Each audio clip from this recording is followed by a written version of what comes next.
15-20 लाख से तनख्वाह, 30 लाख तनख्वाह जनरलों की, वजीरों की, सदर। नाज़रीन, पाक फौज चुन चुन के मार रही है। यहाँ पर महमूद अल रशीद के हवाले से भी खबर है, इंतहाई अफसोसनाक इतलात आ रही हैं कि बोगस केस 9 मई में इनको आज 1000 दिन हो चुके हैं। इनके हवाले से इंतहाई दिल दहला देने वाली इतलात आ चुकी हैं और हलाकतें जहाँ पर हो रही हैं वहाँ पर PTI के जवानों को भी नहीं बख्शा जा रहा। और ये नहीं बल्कि जुवेद हाशमी के बेटे के साथ जो किया गया, ये सारे मामला आपके सामने हैं, बारी बारी डिकोड करते हैं। आप पहले जनाब इस इतलात को देखें कि 70 साला जनाब महमूद अल रशीद दिल की बीमारी में मुब्तला है। 9 मई के बोगस केस में नाहक 1000 दिन हो गए हैं इसको कैद हुए। प्रेस कॉन्फ्रेंस करवाने के लिए दौरान दरख्वास्त इन्हें बदतरीन तशद्दुद का निशाना बनाया गया। महमूद अल रशीद को मुतअद्दिद दफ़ा दिल की शदीद तकलीफ़ें हुई, लेकिन प्रॉपर इलाज इनका नहीं किया जा रहा। इनको मौत की नींद सुला देना चाहते हैं। जून 2024 में दौरान कैद इनका अपेंडिक्स फट गया था, जिसकी वजह से इनकी हंगामी सर्जरी करनी पड़ी। तशवीशनाक बात ये थी कि ऑपरेशन के फ़ौरन बाद जब ज़ख्म अभी ताज़ा थे, इन्हें वापस जेल की तपती सलाहों के पीछे भेज दिया गया, जो कि इंसानी हकूक़ की संगीन खिलाफ वर्जी थी। मियाँ महमूद अल रशीद को हाल ही में इंसराद दहशतगर्दी की अदालतों ने मुख्तलिफ़ मुकदमात में 10 से 33 साल तक की सज़ाएँ सुनाई हैं। तमाम अदालती फ़ैसले रात के अंधेरे में सुनाए गए। दफ़ा का पूरा मौका तक नहीं दिया गया। इनका जुर्म कोई माली करप्शन या गद्दारी नहीं, बल्कि सिर्फ ये है कि इन्होंने अपने लीडर का साथ छोड़ने और इनका साथ जनाब मरने की कसम खाई थी और जिसका वो शिकार होकर रह गए। प्रेस कॉन्फ्रेंस से जनाब ये सारे मामलात हैं। इनकी कैद दरअसल इन तमाम लोगों के लिए एक पैगाम है जो समझते हैं कि जबर के ज़रिए नज़रियात को बदला जा सकता है। तो ये इनकी तस्वीर है जो अब मीडिया पर वायरल हुई है और बास तो जनाब इन्ना लिल्लाहि व इन्ना इलैहि राजिऊन भी पढ़ चुके हैं कि अब इनके बचने के चांसेस इम्कानात ख़त्म हो चुके हैं। दूसरी जानब देखें ना, 60 से 70 पुलिस एहलकारों ने जुवेद हाशमी के घर पर हमला किया। पूरे घर का घेराव किया गया और इनके नवासे को ज़ख्मी किया गया। बच्चे के सर पे खून के जनाब फुवारे वो कह रहे उठ रहे थे, लेकिन रहम नहीं किया गया। ये जुवेद हाशमी का बयान आया है और यहाँ पर इमरान रियाज़ खान ने कहा है कि जो काम करने चाहिए वो काम कर नहीं रहे और जो नहीं करने चाहिए वो काम कर रहे हैं। दहशतगर्दों के ख़िलाफ़ क्रैकडाउन करना था, क्रैकडाउन जनाब तहरीक इंसाफ के ख़िलाफ़ जुवेद हाशमी के ख़िलाफ़ कर दिया गया। तो यहाँ पर भी इनको तनकीद की ज़द में लिया गया और फिर इसी तरह मज़ीद वीडियो भी आना शुरू हो चुकी। वो शराबी चौधरी परवेज़ इलाही को कहा जा रहा है कि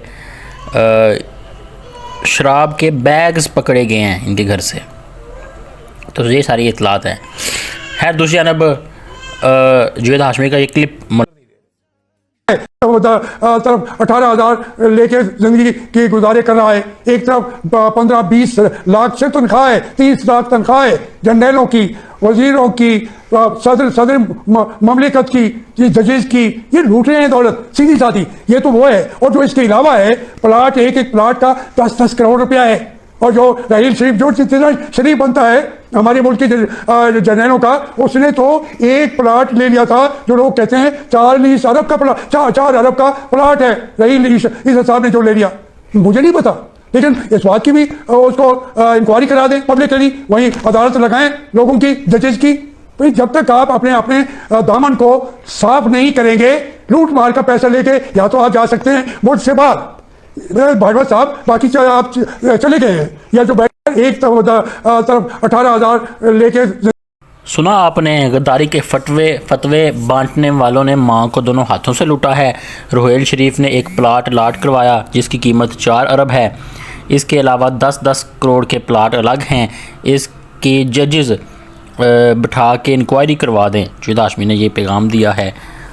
तो ये सारी इतलात हैं।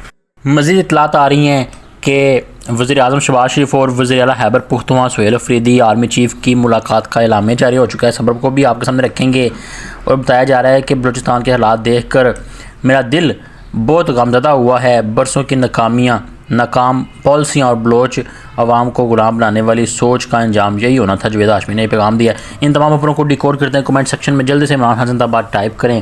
جب آپ عمران خان زندہ باد ٹائپ کرتے ہیں تو وطن فروشوں کو، غداروں کو خاص قسم کی آگ لگتی ہے. جناب ہم نے ان کو آگ میں جلاتے رہنا ہے.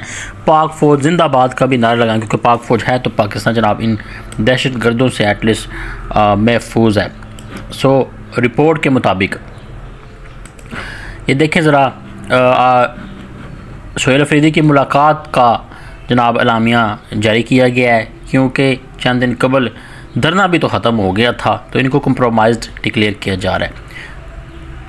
نجی ٹی وی جیو نیوز کے مطابق جاری اعلامیہ میں کہا گیا ہے کہ وزیر اعظم شہباز شریف نے عوام کی ترقی و خوشحالی کے لیے وفاقی صوبائی حکومت کے مابین تعاون کی ضرورت پر زور دیا. وزیر اعظم نے صوبے میں امن و امان کے لیے وفاقی اور صوبائی حکومت کے تعاون کو ناگزیر قرار دیا. وزیر اعظم شہباز شریف نے کہا ہے کہ امن و امان کے قیام کے لیے صوبائی حکومت کی کوششیں مزید بڑھانے کی ضرورت ہے. صوبائی حکومت انسداد دہشت گردی کے لیے صوبائی اداروں کو مضبوط کرے. وفاقی اور صوبائی حکومت دہشت گردی کے مکمل خاتمے کے لیے مشترکہ کاوشیں جاری رکھیں گی. تو وزیر اعظم پاکستان نے کہا ہے کہ خیبر پختونخوا میں قیام امن عوامی فلاح کے لیے صوبائی حکومت، واضح طور پر کہا گیا ہے کہ عوامی فلاح کے لیے صوبائی حکومت کو آئینی ذمہ داری نبھانی چاہیے. خیبر پختونخوا کی ایک اہم اکائی ہے کہ صوبے کے عوام کی خوشحالی کے لیے وفاقی حکومت بھرپور کاوشیں جاری رکھے گی. وفاق اور صوبوں کے درمیان قریبی روابط مؤثر رابطہ کاری ناگزیر ہے. وزیر اعظم نے کہا ہے کہ صوبائی حکومت بااختیار ہے. صحت و تعلیم کے لیے خیبر پختونخوا کے عوام کے لیے اقدامات کیے جائیں. وفاقی حکومت خیبر پختونخوا کے عوام کی بہتری کے لیے ہمیشہ سے کوشاں ہیں. وزیر اعظم خیبر پختونخوا میں ترقی منصوبوں بنیادی ڈھانچے کی بہتری کے لیے تعاون کی یقین دہانی کروائی گئی.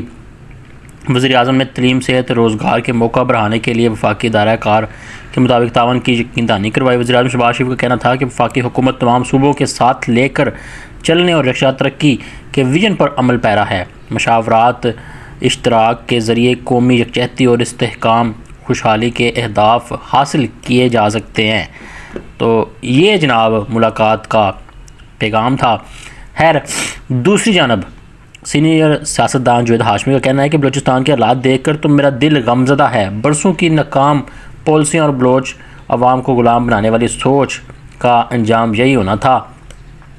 تو اپنے بیان میں اسلام آباد میں کہا کہ آپ کے پاس آئی مہرنگ بلوچ اور بلوچ خواتین جن کا مطالبہ صرف یہی تھا کہ ان کی بات ہی سن لی جائے. آپ نے نہ سنی. آپ نے رابطے کی ہر دیوار گرا دی. بلوچ عوام کو دیوار سے لگا دیا. کاش قائد اعظم کی کوئٹہ سٹاف کالج کی تقریر پر عمل کیا ہوتا تو آج کوئٹہ بچ جاتا. کاش اپنی بیرکس میں ہی جناب رہتے. تو یہ اب انہوں نے پیغام دیا ہے، ٹویٹ بھی جاری کیا ہے جو کہ آپ کے سامنے ہے.